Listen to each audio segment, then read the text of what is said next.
ఇట్లా వీళ్ళిద్దరు ఫోటోలు మార్చుకొని ఆ ఫోటోని పెట్టిండు. మంత్రివర్యులు సీతక్క గారు కేసీఆర్ గారికి ఒక నోటీస్ పంపించడం జరిగింది. తన మీద బీఆర్ఎస్ పార్టీ నాయకులు అవినీతి ఆరోపణలు చేస్తున్నారని, అది బీఆర్ఎస్ పార్టీ అఫీషియల్ ఖాతాలో సోషల్ మీడియాలో పెట్టారని దాన్ని తొలగించాలని డిమాండ్ చేస్తూ, లేదంటే తను మళ్ళీ లీగల్ నోటీసులు ఇస్తా అని చెప్పి ఆ పార్టీకి నాయకుడిగా ఉన్న కేసీఆర్ గారిని టార్గెట్ చేస్తూ తను ఒక నోటీస్ కూడా పంపించడం జరిగింది. దీన్ని తీవ్రంగా నేను ఖండిస్తూ ఉన్నాను. మంత్రిగా అయిన తర్వాత ఆమె ప్రవర్తిస్తున్న తీరు, ఆమె నడివడిక, లేకపోతే ఆమె పనితీరు, ఆమె పరిపాలన తీరు, లేకపోతే ఆమె పెరిగిన అహంకారం, అహాన్ని చూస్తా అంటే అసహ్యం వేస్తుంది. తెలంగాణ సాధించిన నాయకుడు ఈ రాష్ట్రంలో ఉండే సకల జనులను ఒకతాటి మీదకి తీసుకొచ్చి అందరి సహకారంతో సావు నోట్లో తలపెట్టి తెలంగాణ సాధించిన కేసీఆర్ గారిని టార్గెట్ చేస్తూ, నీ మీద అవినీతి మరకలు పడితే, నీవు అవినీతి చేస్తే దానికి సమాధానం చెప్పుకోవాల్సిన నువ్వు ఇష్టం వచ్చినట్టు రెచ్చిపోయి గట్టిగా మాట్లాడితే అవన్నీ నిజాలు అబద్ధాలైపోవు. లేకపోతే నువ్వు అట్లా మాట్లాడి అందులో నుంచి నువ్వు తప్పించుకోలేవు సీతక్క. లేదా కేసీఆర్ని కేటీఆర్ని టార్గెట్ చేసుకొని మాట్లాడితే నువ్వు పెద్ద నాయకురాలు అయిపోతావు అనుకుంటే అది నీ పనికి మాలిన చర్య తప్ప, నీ అవివేకానికి నిదర్శనం తప్ప ఇంకోటి కాదు అనే విషయాన్ని గుర్తుపెట్టుకో. కేసీఆర్ని విమర్శించే ముందు నీ అర్హత ఏంటి? ఆయన కేసీఆర్ రాజకీయ జీవితం అంతా నీ వయసు లేదు. నువ్వే నీకు వచ్చిన అవకాశం, నీ మీద ఒక అవినీతి ఆరోపణ వచ్చింది, దానికి నువ్వు సమాధానం సరైన రీతిలో చెప్పుకోవాలి.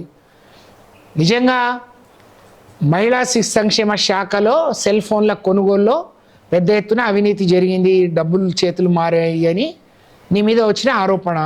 ఒక దళిత బిడ్డ, ఆయన అన్ని ఆధారాలతోని ఆ అవినీతిని బయటపెట్టిండు.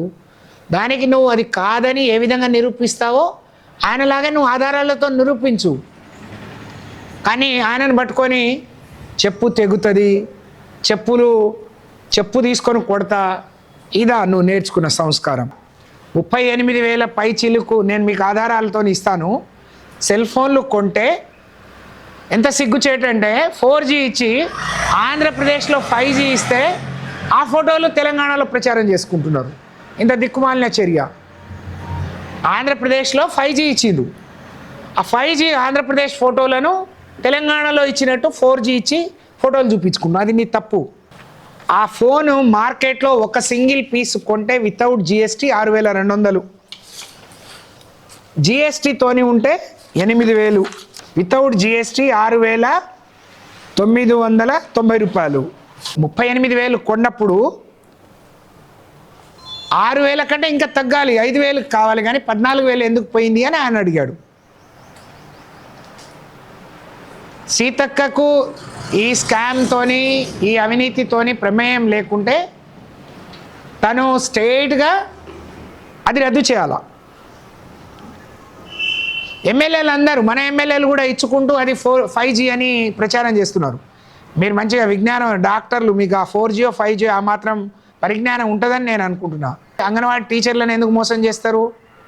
4G అనే చెప్పండి, టైంని వేయండి. మీరు ఎవరిని నమ్ముతారో ఒక మంచి సీనియర్ IAS ఆఫీసర్లతోని, టెక్నికల్ ఎక్స్పర్ట్స్తోని ఒక కమిటీ వేయండి.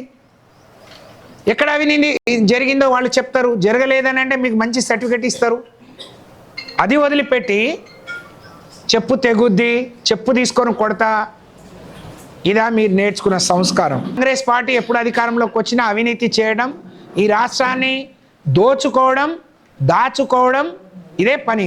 ఈ రాష్ట్ర మొత్తం భవిష్యత్తును ఢిల్లీ పెద్దల కాళ్ళ దగ్గర పడంగా పెట్టి వాళ్ళ కప్పం కట్టి మీరు అధికారాన్ని చెలాయిస్తున్నారు. ఇది ఎంత దుర్మార్గం అంటే అంత దుర్మార్గం. 4G ఇచ్చి 5G ఇచ్చినట్టు ప్రచారం చేసినందుకు మీరు అంగన్వాడీ టీచర్లకు, ప్రజలకు ముందు క్షమాపణలు చెప్పమని చెప్పి నేను డిమాండ్ చేస్తా ఉన్నాను. మీ కోడిగుడ్ల టెండర్ ఆ రోజు కేసీఆర్ గారు మేమందరం కూర్చొని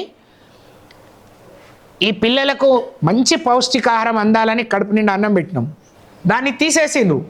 ఇప్పుడు కుళ్ళిపోయిన గుడ్లు వస్తున్నాయి, పలిగిపోయినవి వస్తున్నాయి. 10 సార్లు టెండర్. మీరు అందులో అవినీతి చేయకపోతే ఇన్నిసార్లు ఎందుకు టెండర్లు మార్చిండ్రు? దీన్ని కూడా 10 సార్లు ఎందుకు టెండర్లు మార్చిండ్రు? ఈ డబ్బులు ఎప్పుడు వచ్చినాయి మీకు? వాటాలు కుదిరి మీకు అవినీతి మూటలు అందకుంటే మీరు ఏం చేయట్లేరు. ఇది నిజం. రైతు బిడ్డను, నేను ఆదివాసి బిడ్డను అని చెప్పుకుంటావు, కానీ నీ చేతలకు, నీ మాటలకు, నీ ప్రవర్తనకు అసలు పొంతనే లేదు. అన్ని వైపుల నుంచి అవినీతి మరకలు అంటినాయి కాబట్టి ఒకళ్ళని చెప్పు తీసుకొని కొడతా, ఇంకోళ్ళకి నోటీలు ఇస్తా. అసలు నువ్వు క్షమాపణ చెప్పాలి. 35,000 మంది టీచర్లను మోసం చేసినందుకు క్షమాపణలు చెప్పాలి. ఇంతమంది పిల్లల నోటి కూడును కూడా సరిగ్గా పెట్టలేనందుకు మీరు క్షమాపణలు చెప్పాలి. అన్నిట్లో అవినీతి చేయడం, దోచుకోవడం, దాచుకోవడమే పనిగా పెట్టుకున్న మీరు తెలంగాణ ప్రజానికానికి క్షమాపణ చెప్పాలి. సీతక్క బేషరతుగా కేసీఆర్ గారికి క్షమాపణ చెప్పాలి. డిమాండ్ మాట్లాడతామనంటే ఖబర్దార్ అని చెప్పి హెచ్చరిస్తా ఉన్నాం. ఇంకోసారి ఇలాంటి తప్పుడు ఆరోపణలు, తప్పుడు మాటలు మాట్లాడి దాన్ని కప్పిపుచ్చుకోవడానికి ఇతరుల మీద నిందలేస్తే ప్రజలు కూడా ఎదురు చూస్తున్నారు. మీకు ఎప్పుడు వస్తే మీకే విధంగా బుద్ధి చెప్పాలో ప్రజలు కూడా ఆలోచిస్తున్నారు. దాన్ని గమనంలోకి తీసుకొని మీరు మాట్లాడితే మంచిదని చెప్పి నేను తెలియజేసుకుంటూ, వెంటనే మీ మీద ఆరోపణలు వస్తే, మీ మీద అవినీతి మరకలు పడితే దాన్ని ఏ విధంగా ప్రజలకు సమాధానం చెప్పాలో అది చేయాలి. కానీ ఎదురుదాడి చేస్తాం, మాకు నోరు ఉంది కాబట్టి ఏదైనా మాట్లాడతామని చెప్పి మీరు పిచ్చి వేషాలు వేస్తే మాత్రం ఖబర్దార్ అని చెప్పి హెచ్చరిస్తా ఉన్నాం.